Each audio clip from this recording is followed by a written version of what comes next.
रामगढ़ गांव में सुधा अपने बेटे के साथ बहुत ही खुशी से रह रही थी। सुधा को पिज्जा बहुत पसंद था। गौरव बेटा, आज मेरा पिज्जा खाने का बहुत मन कर रहा है, बाजार से जाकर मेरे लिए एक पिज्जा ले आ। ये सुनकर गौरव बोलता है, अरे माँ, बुढ़ापे में पिज्जा भी कोई खाने की चीज है? ये सब बच्चों की खाने वाली चीजें होती हैं। तुम तो बस दाल रोटी खाओ और प्रभु के गुण गाओ। अरे मन तो मन होता है, बुढ़िया हो गई तो क्या हुआ, बूढ़े लोगों का मन नहीं होता क्या? अच्छा ठीक है, ले आऊंगा पिज्जा तुम्हारे लिए।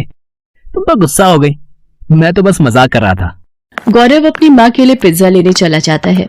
कुछ देर बाद गौरव पिज्जा लेकर आता है और दोनों मिलकर मजे से पिज्जा खाते हैं। एक दिन गौरव अपने ऑफिस से घर आ रहा था, तभी रास्ते में उसे एक पिज्जा की शॉप दिखती है और वो सोचता है, आज माँ के लिए पिज्जा ले जाता हूँ, इसे देखकर वो बहुत खुश हो जाएंगी। इतना सोचने के बाद गौरव पिज्जा लेने चला जाता है और पिज्जा लेकर घर की तरफ निकल पड़ता है। तभी रास्ते में एक कार से उसका एक्सीडेंट हो जाता है। बहुत देर हो जाने पर जब गौरव घर नहीं पहुंचता तो उसकी माँ चिंता में उसे फोन लगाती है, पर गौरव का फोन नहीं लगता। कुछ समय बाद सुधा को एक अनजान नंबर से फोन आता है और गौरव के मरने की खबर मिलती है। ये खबर सुनते ही सुधा के पैरों तले जमीन खिसक जाती है और वो फूट फूट कर रोने लगी और कहती है, हे भगवान, ये अचानक क्या हो गया? मेरे बुढ़ापे का इकलौता सहारा मेरा बेटा ही था, वो भी तूने छीन लिया। अब मैं किसके सहारे जिंदा रहूंगी? उसकी यह हालत देख पड़ोसियों से सांत्वना देकर चले जाते हैं। सुधा अपने बेटे की चिता को जला देती है। अब वो बिल्कुल अकेली हो जाती है।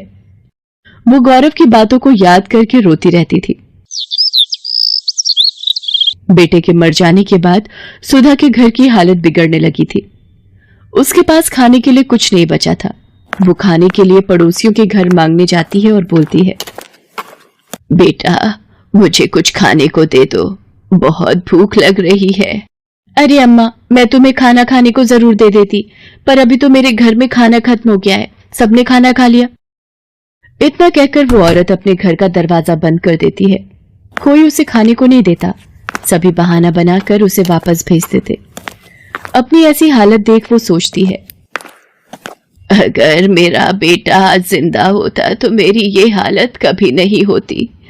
वो सबकी मदद किया करता था, पर आज सब भूल गए हैं कि मेरे बेटे ने एक समय पर उनकी मदद की थी।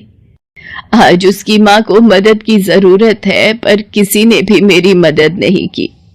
तभी वहां से एक औरत गुजरती है और सुधा को यूं रोता देख पूछती है, क्या हुआ बहन, तुम रो क्यों रही हो?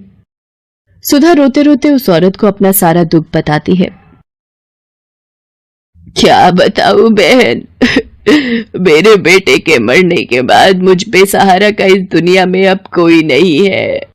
अकेले मैं इस दुनिया में कैसे जीऊंगी? मेरे पास खाने के लिए पैसे नहीं हैं। सुधा की कहानी सुनने के बाद वो औरत सुधा से कहती है, ऐसे हिम्मत हारने से कुछ नहीं होगा, खाने के लिए कमाई का कोई जरिया ढूंढना ही पड़ेगा। आजकल तो खाने पीने की इतनी सारी चीजें आ गई हैं और उन्हें बनाना भी आसान हो गया है। जो भी तुम्हें पसंद हो, जो भी तुम्हें आता हो, उसे बनाकर बेचने लगो। इतना बोलकर वो औरत वहां से चली जाती है। सुधा अब सोचती है कि वो ऐसा क्या काम करे। अचानक उसे पिज्जा का ख्याल आता है और वो बोलती है, क्यों ना मैं पिज्जा बनाकर बेचूं, इससे कुछ पैसे भी घर में आ जाएंगे। सुधा के पास अपने कुछ जेवर रखे होते हैं, उन्हें बेचकर वो अपने घर के आगे पिज्जा का एक छोटा सा ठेला खोलती है और पिज्जा बनाकर बेचने लगती है। धीरे धीरे उसका बनाया पिज्जा पूरे गांव में मशहूर हो जाता है और सुधा अब एक बड़ी दुकान खोल लेती है। धीरे धीरे उसकी दुकान बढ़िया चलने लगती है और वो अमीर बन जाती है। एक दिन उसकी दुकान पर एक छोटा बच्चा आता है और उससे खाना मांगता है। अम्मा, मुझे कुछ खाने को मिलेगा क्या? मैं बहुत भूखा हूँ, मुझे भूख लग रही है। बेटा, तुम्हारे माता पिता कहाँ हैं? तुम अकेले दुकान में क्यों घूम रहे हो? अम्मा, मेरा नाम मोहन है, मैं एक अनाथ बच्चा हूँ। मेरे माता पिता अब इस दुनिया में नहीं है। हाँ, जरूर खाने को मिलेगा। तुम जो खाना चाहो वो खा सकते हो। तुम चिंता मत करो, आज से तुम्हारा ख्याल मैं रखूंगी। ये कहकर सुधा मोहन को गले लगा लेती है और अपने साथ अपने घर ले जाती है। उसे उस बच्चे में अपना बेटा मोहन दिखता है। वो उसका ख्याल अच्छी तरह रखती है, उसे स्कूल भेजती है और उसे पाल पोस कर बड़ा करती है।